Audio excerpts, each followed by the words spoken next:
तैयार रहिए। स्टार्ट। अब तक देश में सामान्य से 43% कम बरसात होने के चिंताजनक संकेत खुद कृषि मंत्रालय ने दिए हैं कि यही स्थिति बनी रही तो 315 जिलों में खेती प्रभावित हो सकती है।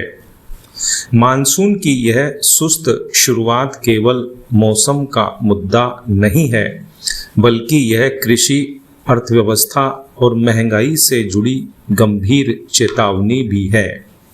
यह तस्वीर तो तब सामने आई है जब वैश्विक मौसम एजेंसियों का अनुमान आने वाले महीनों में अल नीनो का प्रभाव काफ़ी मजबूत रहने का है। भारतीय अर्थव्यवस्था में कृषि का प्रत्यक्ष योगदान भले ही सकल घरेलू उत्पाद जीडीपी में अपेक्षाकृत कम दिखाई देता हो, लेकिन ग्रामीण आय, उपभोग, रोजगार और खाद्य सुरक्षा का बड़ा आधार खेती ही है। मानसून की कमजोरी का असर खेतों से निकलकर बाजारों, उद्योगों और आम लोगों की रसोई तक पहुंचता है। मानसून 4 जून को केरल पहुंचा और इसके बाद उसकी गति भी धीमी पड़ गई। उत्तर पश्चिमी शुष्क हवाओं ने मानसून को कमजोर किया, जबकि बादलों और नमी को सक्रिय करने वाली मेडेन जूलियन ओसिलेशन MJO प्रणाली भी अपेक्षित रूप से प्रभावी नहीं रही। हालांकि अब मानसून ने कुछ गति पकड़ी है, लेकिन जून में वर्षा की भारी कमी भविष्य के लिए अच्छे संकेत नहीं देती। इतिहास बताता है कि 2015-16 और 2023-24 के मजबूत अल नीनो ने सूखे जैसी परिस्थितियां पैदा की थी।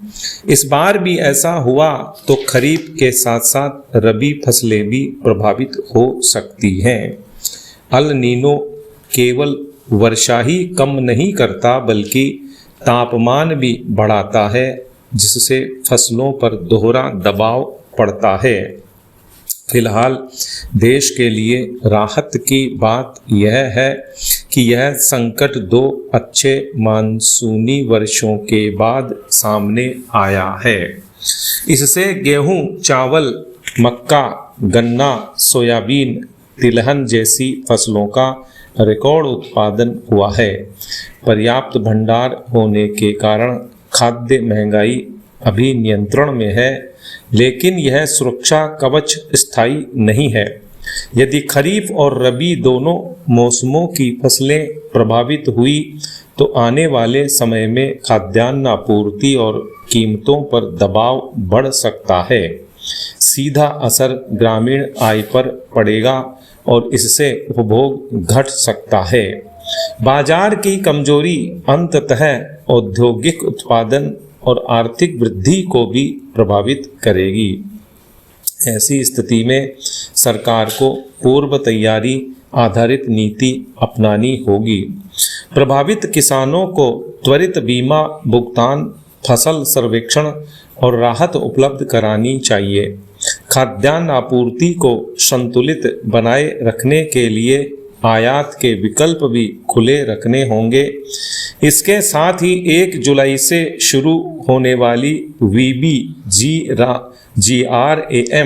ग्रामीण रोजगार योजना को प्रभावी ढंग से लागू कर ग्रामीण आय को सहारा देना होगा। यह समय सतर्क और दूरदर्शी निर्णय लेने का है।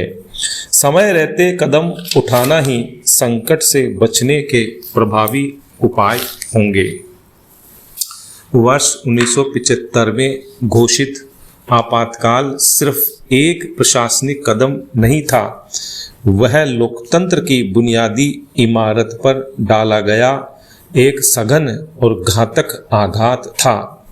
न्याय का दमन, अभिव्यक्ति की हत्या, विपक्ष का कुचला जाना और नागरिक स्वतंत्रताओं का अनैतिक हरण, ये वही कड़वी सच्चाइयां हैं जिन्हें उस काल में हर जागरूक नागरिक ने नज़दीक से देखा और महसूस किया। 42वां संविधान संशोधन वह काला अध्याय रहा जिसने केंद्र में असीमित सत्ता का रास्ता साफ किया।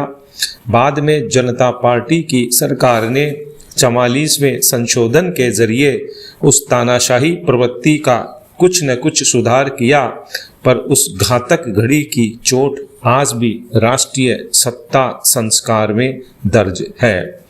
आपातकाल के उन दिनों की आंखों देखी कहानियां केवल राजधानी या समाचार पन्नों तक सीमित नहीं थी, वे हर जिले, हर गांव और हर छोटे कस्बे में गूंजती थीं। राजस्थान के सीकर और झुंझुनू में भी लोकतंत्र और चौतरफा विरूपण का अनुभव जीवंत रूप से हुआ। मैं उन घटनाओं का भुक्तभोगी रहा हूँ। झुंझुनू का वो दिन आज भी मेरी आंखों के सामने है जब युवा साथियों की पैरवी के लिए मैं झुंझुनू कोर्ट गया था। कोर्ट में पैरवी करते समय ही वहाँ की पुलिस ने मुझ पर जो अत्याचार किया वह किसी भी संवैधानिक व्यवस्था के अनुरूप नहीं था। कोर्ट से ही मेरे बालों को पकड़कर मुझे घसीटते हुए पुलिस उप अधीक्षक के कमरे तक ले जाया गया और वहाँ बेरहमी से मुझे पीटा गया। स्थिति इतनी गंभीर हो गई कि मुझे मरणासन अवस्था में रेलगाड़ी में डाल दिया गया। रेलवे स्टाफ की मानवता ही थी जिसने मुझे अस्पताल पहुंचाया, परंतु अत्याचार की साजिश यहीं तक सीमित नहीं थी। मीसा की विभीषिका के तहत मुझे फिर से जेल में ढकेला जाना था। भाग्यवश मैं उन ओजस्वी साथियों और परिस्थितियों के कारण वहाँ से बच निकला और भूमिगत होकर जोधपुर पहुँचा, जहाँ से ही मेरे और हमारे साथियों का क्रमिक संघर्ष चला।